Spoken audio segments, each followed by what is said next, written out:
예, 안녕하세요. 세뇌 탈출입니다. 미국이 이제 1월 3일부터 의회가 완전히 정비가 돼요. 그래가지고 하원, 상원 다 우리랑 직결되어 있는 군사위원회와 외교위원회 수장들이 바뀝니다. 위원장 역할이 중요하거든요. 그러니까 말하자면은 골탕 먹이려면 얼마든지 골탕 먹일 수 있으니까 트럼프 행정부에 대해서 아시다시피 이제 하원은 민주당이 이번에 장악을 했고요. 상원은 공화당이 장악을 했죠, 여전히. 그래서 한번 그 면면을 한번 살펴보겠습니다. 그리고 그 전번에 있었던 그 전에 그 미국 그러니까 그 의회의 군사위원장, 외교위원장과의 비교를 잠깐 해보겠습니다. 자료 한번 잠깐 보시죠. 이 미 상원 군사위원장은 존 맥케인은 이제 뇌종양으로 숨졌고 짐 이노프라는 할아버지가 들어왔죠. 근데 짐 이노프는 트럼프의 그 굉장히 막강한 파트너입니다. 그리고 강성 매파고요. 미 상원 외교위원장은 트럼프를 두고두고 속썩였었고 트럼프가 사실 쫓아내다시피 했어요. 이 밥 코커 거기서 트럼프의 노선과 100% 일치하는 제임스 리시가 들어왔어요. 미 하원 군사위원장은 하원이 민주당이 장악한 관계로 민주당의 아담 스미스가 군사위원장을 맡았는데 이 아저씨도 만만치 않아요. 미 하원 외교위원장은 좀 빼딱해요. 엘리엇 앵겔. 그러니까 그런데 미 하원 외교위원장은 사실 그렇게 큰 영향력을 못 가지고 있습니다. 그리고 이제 연초부터 미 국방부가 장관 대행 체제죠. 패트릭 셰나한이 장관 대행을 했고 매티스가 나갔습니다. 이 5명에 의해서 판이 다 짜인 겁니다, 이게. 한번 보시죠. 어떻게 판이 짜였나? 우선 상원 군사위원장 이노프를 한번 보시죠. 이 맥케인은 이제 말하자면 주적을 러시아로 삼아야 된다라는 입장이에요. 이게 이제 전통적인 미국의 한 70여 년 된 입장이거든요. 세계 제2차 세계대전이 끝나고 미국이 주적을 소련 및 러시아로 삼아왔다고요. 그런데 이 이노프 같은 사람들은 주적을 사실상 중국으로 삼고 있어요. 트럼프랑 굉장히 친한 사이고요. 이 사람이 중국에 대해서 한 발언 보면 으스스합니다. 중국의 국유기업들이 미국 경제를 교란하고 있다. 중국의 목표는 미국 주식시장으로 하여금 전적으로 중국에 의존하게 만듦으로써 중국에 대한 미국의 경제 압박을 하지 못하도록 만드는 것이다. 원어 하면 제가 좀 중간에 생략했지만 China's state-owned companies should never be able to have influence over our domestic rolling stock market. 그러니까 우리의 역동적인 주식시장에 대해서 중국의 국영기업이 그 영향력을 절대로 가지도록 해서는 안 된다. China's goal is for the United States to be entirely reliant on them for our rolling stock operation, leaving us vulnerable to economic coercion. 조금 이제 제가 의역을 한 건데 실제로 뭐냐면 중국의 목표는 미국으로 하여금 그러니까 중국 측의 그 주식시장 공작, 미국의 주식시장 공작에 전적으로 의존하도록 만들므로써 미국으로 하여금 중국의 경제적인 압력을 못 견디도록 그런 상황을 만드는 것이 중국의 목표다. 이쯤 되면 이제 중국이 이제 그 국력 전체를 동원해서 미국을 요리하려고 하고 있다. 뭐 이런 소리가 되는 거니까 이게 지금 펜스나 트럼프 입장이거든요. 그래서 이거 중국 손봐야 된다. 이 입장이 된다고요. 상원 외교위원장 리시를 한번 보시죠. 이 리시는 커커의 후임인데 이 밥 커커는 예를 들어서 2조 정도 이란에 그 현금을 갖다 바치는 2015년 그 걸레 같은 그 이란 핵 동결 딜, 핵 동결 협정 때에 판을 깔아준 인간입니다. 왜 그러면 그때 오바마 대통령이었는데 리시가 협력을 안 했으면 그 협정이 통과를 못했어요. 그러니까 트럼프가 계속해서 그 협정은 개판인 협정이고 리시는 공화당원이라기보다는 민주당원에 가깝다 이렇게 얘기를 해왔다고요. 트럼프가. 그러니까 이 판이 트럼프랑 계속 각을 세워왔고 이렇게 트럼프랑 각이 서 있는 상태에서는 상원에서 나가봐야 이길 길이 없으니까 리시가 테네시가 아마 선거 올 텐데 이번에 11월 그 중간 선거에 자기 이제 상원 임기 6년짜리 마감됐거든요. 자기는 전에 잠깐 말씀드렸는데 미 상원은 100명인데요. 그걸 반을 3개로 나눠요. 그래가지고 6년 임기인데 이번 중간 선거에 만약에 제1반이 한 30여 명, 33명 이 정도가 제1반에 해당했다 그러면 다음번에 이제 그랜드 일렉션 그러니까 대선과 함께하는 선거에서는 제2반이 또 한 33명 하고 그 다음번 중간 선거에서는 제3반이 다시 또 해요. 그렇게 해서 전체 한 사람으로 보면 6년인데 선거는 3토막으로 나눠가지고 2년마다 한 번씩 있어요. 그러니까 그러므로 해서 이제 그 연속성을 보장하는 거죠.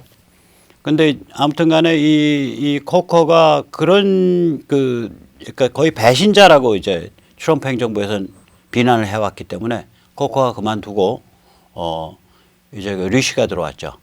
이 리시의 그 지난 10월 달에 트럼프가 그 INF 중거리 핵 미사일 핵전력 중거리 핵전력 협정이 그게 소련하고 옛날 소련하고 맺었던 협정이거든요. 그걸 트럼프가 이번에 깨버렸잖아요. 왜냐하면 신기술 자꾸 나오고 더욱이 중국이 중거리 핵전력을 어마무시하게 지금 그 둥펑 시리즈로 계속 그 확보하고 있으니까 이 러시아와의 핵 협정 가지고는 이걸 감당이 안 되니까 그 핵 협정을 깨버렸다고요. 중거리 핵 협정. 그러니까 INF를. 거기에 대해서 리시가 했던 발언 보면 이 사람이 어떤 성향인지 알 수 있습니다. 이 사람 발언 이렇게 됩니다. 중국이 불러일으키고 있는 새로운 전략적 위협이 있다. 기존 INF에 묶여서는 아시아에서 중국에 대한 억지력을 발휘할 수 없다. 기존 조약을 걷어치우고 새로운 방법을 찾아야 한다. The United States cannot help provide effective deterrence in Asia as long as we are limited by the INF Treaty. The time has come to set the treaty aside and develop alternative avenues toward the security the treaty once provided. 그러니까 이게 이 정도면 뭐 아주 강성 매파죠. 이렇게 특히 상원에서 외교위원회와 군사위원회를 장악을 해야 중국도 압박할 수 있고 또 여차하면 북한에 대해서도 손을 쓸 수 있게 됩니다. 예를 들어서 상원 외교위원회를 맥케인 같은 사람이 군사위원장을 맡고 있고 외교위원장을 밥 커커 같은 사람이 맡고 있으면 그게 소속은 공화당이지만 중국에 대해서 미국이 밀어붙일 때 또 북한에 대해서 여차할 때 손 쓸 때 바로 등짝에 칼이 들어오죠.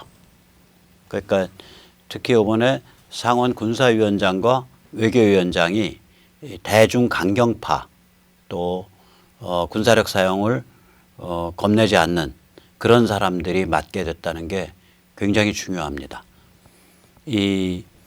특히 이 대중 노선을 좀 봐야 돼요. 왜 그러냐면 조금 이따 다시 말씀드리겠지만 북한 해방이라는 건 결국 미국의 중국길 들이기, 미국의 대중 전략과 맞물려 있고 미국의 대중 전략의 한 부분이에요. 그 핵심부예요. 그게. 왜냐하면 북한이 이제 그 중국의 영향권 아래에 있는 국가이기 때문에 그런 체제이기 때문에 그렇게 되죠. 자, 이제 하원 군사위원장 한번 보죠. 이 사람이 명색은 하원인데 아담 스미스예요. 경제학자랑 이름이 같네요. 유명한 경제학자, 영국 경제학자. 아담 스미스인데 만만치 않은 사람이에요. 이 사람 보면요. 작년 여름에 이런 말 했어요. 북이 만에 하나 도발한다면 북한을 지워버려야 한다. obliterate라는 게 아주 이건 섬멸보다도 더 살벌한 말이에요. 지워버리는 거 말하는 거거든요. obliterate 해야 한다. 그러니까 지워버려야 한다. 그래서 한국에 사드를 배치하는 것이 정말 중요하다. 이런 말을 작년 여름에 했어요. 이 사람 민주당이지만 2003년 이라크 침공 때 찬성했었고요. 뿐만 아니죠. 이제 테러 의심되는 사람, 뭐 이런 좀 이상한 사람들, 범죄 의심되는 사람에 대한 감청을 쉽게 만든 사이버 정보 공유 및 보호법. 공유라는 건 개인 정보를 국가가 공유한다는 소리예요. 필요하면. 사이버 정보 공유 및 또 공유를 하니까 어디선까지 공유해야 될 거냐 정해야 되잖아요. 들여다봤으니까. 그러니까 보호법 이런 걸 만들었을 때 그거 찬성한 사람이에요. 뿐만 아니죠. 원래 미국은 한 60년 전부터요. 그러니까 예를 들면 VOA 같은 거 혹은 뭐 라디오 프리 아시아, 자유아시아 방송 이렇게 해외에 송출하는 미국의 선전물을 미국 국내, 미국 시민한테는 송출을 하지 못하도록 법으로 막아왔었어요. 이게 2012년에 스미스먼트 현대화법이라는 걸로 뒤집어졌거든요. 그러니까 이건 정확히 말하면 해외 송출용 미국 정부, 예를 들어 미국 국방부나 국무성에서 만드는 해외 송출용 정보를 국내 미국 시민들에게 고스란히 홍보 선전전으로 틀어줄 수 있다. 이렇게 바뀐 거예요. 이때 이 사람이 공동 발의자 중에 하나예요. 스미스먼트 현대화법에. 그러니까 매파란 소리죠. 그 다음에 무시무시한 기관 있잖아요. 미국 National Security Agency, 미국 그러니까 안보국. 무시무시한 기관이거든요. 이 미국 안보국이 9.11 이후에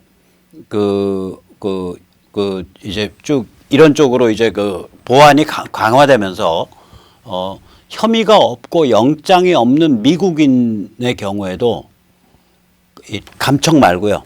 전화 기록을 열람할 수 있게. 그러니까 이 사람이 누구한테 전화를 했고 누구로부터 전화를 받았다.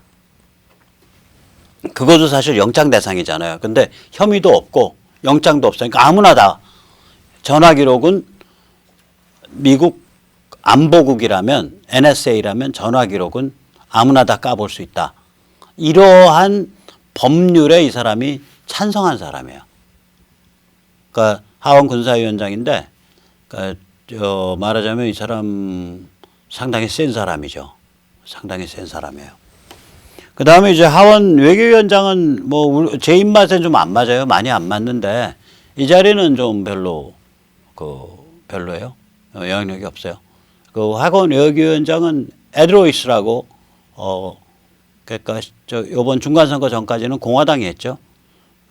그 양반이 누구한테 말 들었는지 저한테 감사장 하나 보내줘 갖고 제가 감사히 받긴 했는데 그 양반 감사장 보내줄 때는 이미 그 양반이 이제 더 이상 출마 안 한다고 결심한 것도 한참 지나서요. 선거 다 돼서 보내줬어요. 그러니까 막 차 탄 거예요. 제가 출세했죠. 이번에 이제 중간선거에서 민주당이 이겼기 때문에 민주당 사람이 이제 저게 됐죠. 이제 하원 외교위원장이 됐죠. 엘리어트 엥겔. 이 사람은 미중 전쟁에 대해서도 비판적이에요. 트럼프가 진행하고 있는 미중 전쟁에 대해서. 또한 북한 접수 해방에 대해서도 상당히 비판적이에요. 그렇지만 다행히 우리한테는 다행히 하원 외교위원장은 권한이 별로 없어요. 그러니까 다행이죠. 이 사람 말하는 거 보면 전형적인 비둘기 민주당 발언입니다. 외교만이 북핵 문제, 북한 문제의 평화적 해결 수단이다. 근데 사실 이거는 항진명제죠. 그러니까 평화적으로 해결하려면 외교밖에 없죠, 당연히. 그럼 만약에 평화적이지 않게 해결하려면 다른 길도 많네. 그러니까 이거는 항진명제예요. 하나만 한 소리예요. 싱가포르 회담이 한반도 긴장을 낮췄다. 그것도 항진명제죠. 맞죠. 무려 미 합중국의 대통령이 가서 국가 같지도 않은 깡패 대량 학살자 체제, 사교 체제의 김일성 영생교 체제의 그 3대 신을 만나줬잖아요. 3대 악마 쫄따구를. 그러니까 당연히 몸살이고 조심해야죠. 그러니까 긴장 안 하겠죠, 일단은. 그런데 긴장이 낮아졌다고 문제가 해결되는 것은 전혀 아니다. 그것도 맞는 얘기죠. 이게 전형적인 이 그 비둘기 민주당 정치인들이 이렇게 계속해서 당연히 맞는 얘기를 주절주절 하는 경향이 있습니다. 우리한테는 다행히 하원 외교위원회는 별로 그렇게 영향가가 없는 데여서 그나마 다행입니다. 자, 이렇게 보듯이 지금 그러니까 굉장히 중요한 상원 외교위원회, 상원 군사위원회, 하원 군사위원회 여기는 무슨 짓을 해도 저지를 만한 굉장히 강한 사람들이 위원장으로 포지셔닝이 됐고요. 이번 연초부터 엊그제부터 미 국무장관 대행이 매티스에서 쉐나한으로 바뀌었거든요. 그 얘기는 무슨 얘기냐? 그러니까 트럼프가 무슨 오다를 내렸을 때 중간에 브레이크를 잡을 사람이 없단 소리예요. 실제로 그걸 의미합니다. 그래서 또 매티스는 그 상당히 자기 관리, 자기 인기 관리, 자기 포지셔닝, 자기의 자리매김 관리 이런 데 능한 사람으로 보입니다. 그 사람 그 책 같은 거 나온 거 보면 현역 때 이렇게 책이 나오는 거 보면 그래서 이 사람은 미국의 국방부가 한 300만 명 돼요. 거기 종사자가. 그러니까 군인이 한 210만 명 좀 넘고요. 군속, 그러니까 민간인이 거의 한 80만 가까이 되니까 두 개 합치면은 290만 명 정도 되거든요. 그러니까 이게 굉장히 큰 거대 조직이고 쓰고 있는 예산이 연간 한 700조 원, 그러니까 우리나라 전체 예산보다 더 큰 예산을 국방 예산으로 쓰고 있죠. 훨씬 더 큰 예산을. 따라서 이제 미국 같으면은 이 국방부 관련 이 커뮤니티라는 게 디펜스 커뮤니티라는 게 하나의 거대한 먹이사슬 또 거대한 관료 체제예요.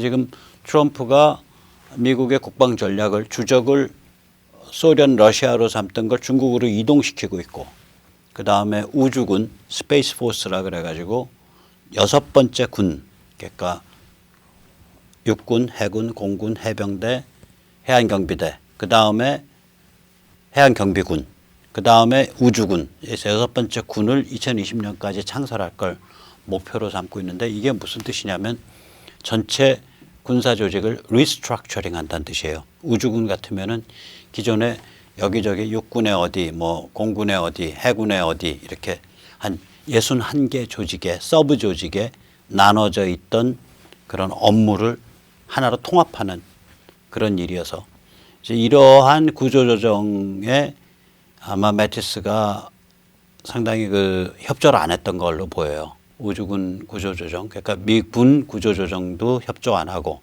그 다음에 명확하게 러시아, 소련을 주적으로 겨냥한 전략을 중국을 주적으로 겨냥하는 전략으로 바꾸는데도 앞장서서 총대 안 메고 자기 관리 능하고 자기 자리매김에 신경 많이 쓰는 사람들 당연히 그러죠. 왜냐하면 300만 명 정도의 초거대 먹이사슬 내지는 관료 시스템의 수장이니까 당연히 그런 정치적 포지셔닝 할 수 있죠. 아마 그게 이번에 충돌했다고 보는데 그래서 그 얘기는 이제 그런 거 충돌하다 보면 한반도에 대해서도 유사시에 아주 극적인 그런 예를 들어서 북한 침공 뭐 이런 결정을 대통령이 하더라도 중간에서 브레이크를 잡을 수 있잖아요. 그래서 이제 요번에 이제 국방장관의 셰너헌이 장관 대행 오고 액팅 세크리터리죠. 장관 대행이죠. 장관 대행이 오고 그다음에 상원의 외교위원장의 맥케인 같은 트럼프 아주 골죽이는 공화당 원로였던 맥케인 같은 사람 대신에 인호프가 오고 상원 군사위원장에 또 상원 외교위원장에 트럼프를 아주 골죽였던 밥 코커 같은 공화당 원로 의원 대신에 아까도 보셨지만 리시 같은 그러한 원로 의원이 옴으로써 판이 다 짜였다고 보입니다. 여기서 이제 잠시 말씀을 드리면 이 북한 해방은 미중 전쟁과 한 패키지예요.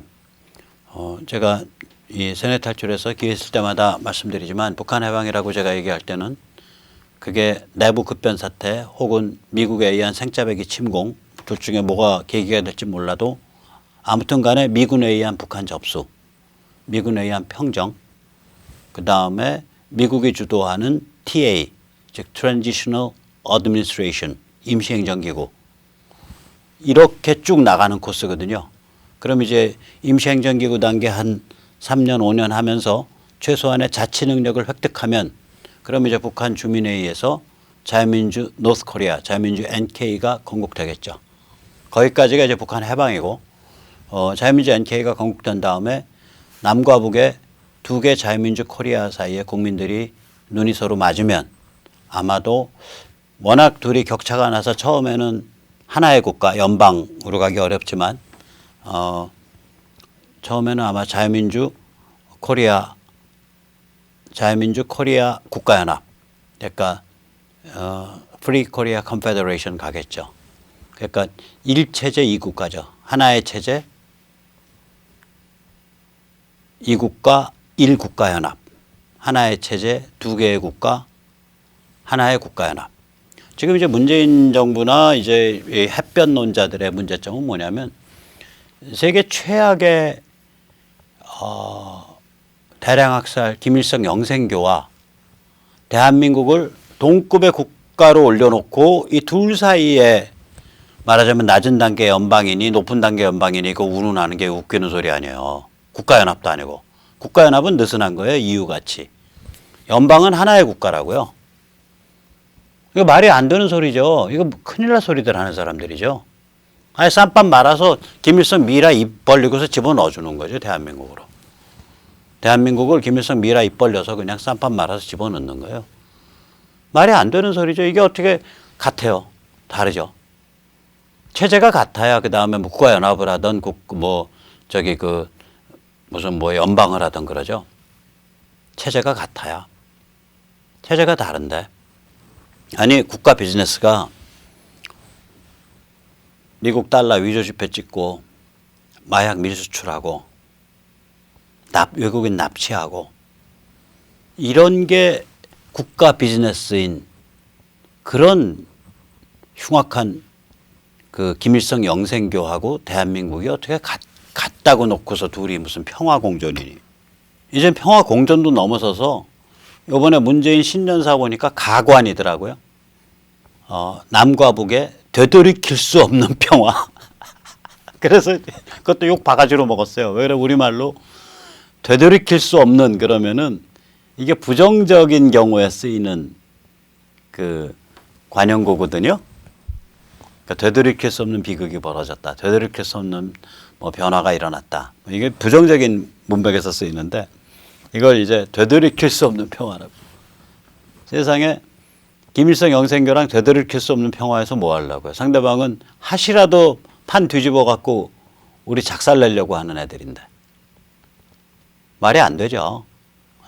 그러니까 참 대한민국이 지금 이 586 그 독재 체제 아래서 지금 아주 신음을 하고 있습니다. 그래서 이 북한 해방은 미중 전쟁이 벌어지지 않고 있다든지 미국에 의한 중국 손발 묶기가 벌어지지 않고 있다면은 불가능한 일이에요. 왜 그러냐면 이 1945년 이후에 일관된 그 국제 질서라는 건 뭐냐면 한반도가 분단이 되고 북쪽은 공산 진영이고 혹은 전체주의 진영이고 남쪽은 자유 진영이다. 이게 1945년 그러니까 제2차 세계대전 끝난 다음에 지난 73년 동안의 기본 틀입니다. 이게 잠시 이 틀이 깨졌던 건 중간에 한 2달 반밖에 없어요. 석 달 정도. 그게 언제냐? 6.25 와중에 서울 수복이 일어나고 나서 10월부터 38선을 깨고 올라가서 그 다음에 중공군이 개입해서 다시 패퇴해서 내려올 때까지 한 3개월 정도. 그때만 이 분단 체제에 대한 큰 그림이 잠깐 흔들렸던 거고 그 3개월 빼고는 73년 동안 한 번도 이게 도전받거나 흔들리거나 누가 뭐 깰라 그런 적이 없다고요. 이쪽에서는. 저쪽은 적화하겠다 그러고. 사진의 왼쪽은 이제 그 공산당 소유의 당연히 그 언론사죠. 신화사. 신화사가 그 이제 당시 6.25 때 그 참전한 중국 군인들이 뭐 밥이 잘 나왔는지 아니면 전쟁에서 이겼는지 환호 지르는 아주 그 기뻐서 날뛰는 그런 거를 찍어가지고 이제 선전에 사용했던 그 사진이고요. 사진의 오른쪽은 중공군 포로들이 줄줄이 줄 맞춰서 이동하고 있는 장면입니다. 그러니까 우리가 그 이 무렵 6.25 때 한 3개월 흔들린 것 빼고는 중공군 개입 전, 그러니까 저기 어디죠? 서울 수복 이후 중공군 개입 전까지 한 3개월 동안 그때 분단 체제가 이제 흔들려고 분단 체제를 깨고 북한 지역을 이제 해방시키려고 밀고 올라간 것 빼고는 그 73년 동안 한 번도 분단 및 북쪽 포기라는 큰 구도가 흔들린 적이 없어요. 그래서 우리가 이 미중 전쟁의 현실성, 심각성을 들여다봐야 이거 북한 해방을 미국이 감행하겠다, 안 하겠다 이거를 가늠할 수 있습니다. 예. 그러니까 이게 참 아주 현실적인 얘기죠. 예를 들어서 이런 거죠. 다 뒤집어 말하면 미국과 중국이 잘 지내고 그다음에 중국이 북한을 잘 웬만큼 컨트롤하고 있는 상태다. 이러면 우리가 북한에 대해서 야 저기 200만 굶어 죽은 생지옥이야. 저기 그 말하자면은 그 김일성 영생교로 인류 최악, 인류 최후의 이 대량학살 체제야. 이렇게 비판을 백날 하더라도 비판은 비판으로 그칩니다. 해야죠. 물론 당연히. 그거 안 하면 우리가 정신이 아니니까. 저는 제가 이쪽에 이제 시민운동판에 들어온 게 2010년인데 그 이후로 줄곧 뭐 탈북자 관련 운동이나 북한 해방에 관한 운동을 해왔어요. 예를 들면 제가 저쪽 그러니까 이 깡통 진보, 친전체주의, 친북한 세력을 포함을 해서 최장기 24시간 365일 농성 기록을 저희 팀에서 갖고 있거든요. 저랑 제 동지들이 이 중국 대사관 앞에 그때는 효자동이었는데 거기서 499일 동안 길바닥에 텐트 치고 24시간 365일 탈북자 강제 북송 반대. 중국이 이제 북한에서 잡아놓은 그 만주 같은 데서 북한에서 잡아놓은 탈북자를 강제 북송시켰단 말이에요. 혹은 북한에서 안 잡아도 자기들이 단속해서 북한으로 강제 북송시켰단 말이죠. 그래서 탈북자 강제 북송 반대, 난민지위 인정 이걸 가지고 주장을 했었어요. 그때도 참 그 고민이 뭐였냐면 사람들이 안 들으려 그래요. 뿐만 아니라 그런 유의미한 변화가 굉장히 시간이 오래 걸리겠다. 그런 좌절감이 있다고요. 하죠. 누군가 옳은 소리 해야 되니까 하죠. 돈도 구하고 그래서 하는데 사실 중국 상대로 그렇게 시위하면 어디 뭐 기업이고 어디고 간에 돈 줄 때 하나도 없어요. 그냥 다 십시일반으로 걷어서 했었어요. 그때도. 근데 하죠. 물론. 하는데 그 하는 게 겁나는 게 아니라 그게 겁나는 게 아니라 이게 그러니까 현실적인 돌파력이 나올 때까지 시간이 많이 걸리겠다 이 고민을 많이 했었어요. 근데 요새는 안 그래요. 요새는 야 미국이 중국을 지금 저렇게 아주 대대적으로 손을 보려고 하고 있는데 그럼 당연히 북한 해방은 거기에 핵심 노른자위가 중국 손보기에 중국 길들이기에 노른자위가 북한 해방인데 이거 당연히 일어나겠네. 이제 이런 확신이 드는 거죠. 그래서 우리는 이 미국에 의한 북한의 접수 평정 이것이 과연 일어날까 안 일어날까를 볼 때 상당히 중요한 또 어쩌면 가장 중요한 그런 문맥이 미국에 의한 중국 길들이기가 심각하냐. 그래서 미국이 북한이라는 것을 중국 시진핑 반동 체제의, 이건 반동이에요. 이건 역사적 반동이에요. 그러니까 들어왔다 거꾸로 가는 거니까 뭐 공산주의자가 쓰는 반동 그런 의미 아니라 중국 시진핑 반동의 그 가장 심각한 지정학적 도발로서 북한을 파악하고 있냐 안 하냐. 이것이 아마 제일 그 핵심적인 변별점일 겁니다. 자, 오늘 여기까지 모시겠습니다. 감사합니다.